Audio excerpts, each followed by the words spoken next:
ഏറ്റവും positive behaviour എന്ന parents ധരിക്കുന്ന മൈക്രോ മാനേജ്മെൻറ്റ് എന്ന് പറയുന്നത്. മൈക്രോ മാനേജ്മെൻറ്റ് കിൽസ് ഇൻഡിപെൻഡൻസ് എന്നാണ് പറയുന്നത്.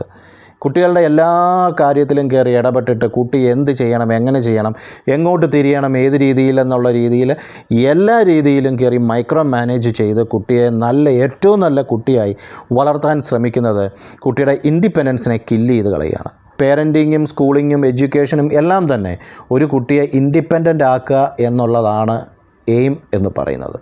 ജനിച്ചപ്പോൾ ഡിപ്പെൻഡൻസിൽ നിൽക്കുന്ന ഒരു കുട്ടി, ടോട്ടലി ഡിപ്പെൻഡൻ്റ് ആയിട്ടുള്ളൊരു കുട്ടിയെ ഇൻഡിപെൻഡൻസിലേക്ക് എത്തി ഇൻഡിപെൻഡൻ്റ് ആകുന്നതിനെയാണ് ഡെവലപ്മെൻറ്റ് എന്ന് പറയുന്നത്. അപ്പോൾ ആ ഡെവലപ്മെൻറ്റിനെ തന്നെ കില്ല് ചെയ്യുന്ന പ്രോസസ്സാണ് മൈക്രോ മാനേജ്മെൻറ്റ് എന്ന് പറയുന്നത്. എല്ലാ കാര്യത്തിലും കയറി കുട്ടിയെ ഇന്നത് ചെയ്യണം എന്ന് പേരൻസ് തീരുമാനിക്കുന്ന അവസ്ഥ. അതിന് പകരം നമുക്ക് എന്താണ് ചെയ്യാവുന്നത്? അതിന് പകരം കുട്ടിക്ക് ഫ്രീഡം കൊടുക്കണം, കുട്ടിക്ക് ചോയ്സസ് കൊടുക്കണം, ഡിസിഷൻ മേക്കിങ്ങിനുള്ളൊരു അവസരം കൊടുക്കണം. മൈക്രോ മാനേജ്മെൻറ്റ് എന്ന് പറയുന്നത് ഒരു കുട്ടിയുടെ ഡെവലപ്മെൻറ്റിനെ കില്ല് ചെയ്യുന്ന കാര്യമാണെന്ന് മനസ്സിലാക്കുക. കുട്ടിക്ക് ചോയ്സസ് കൊടുക്കുക, ഡിസിഷൻ മേക്കിങ്ങിനുള്ള അവസരങ്ങൾ കൊടുക്കുക.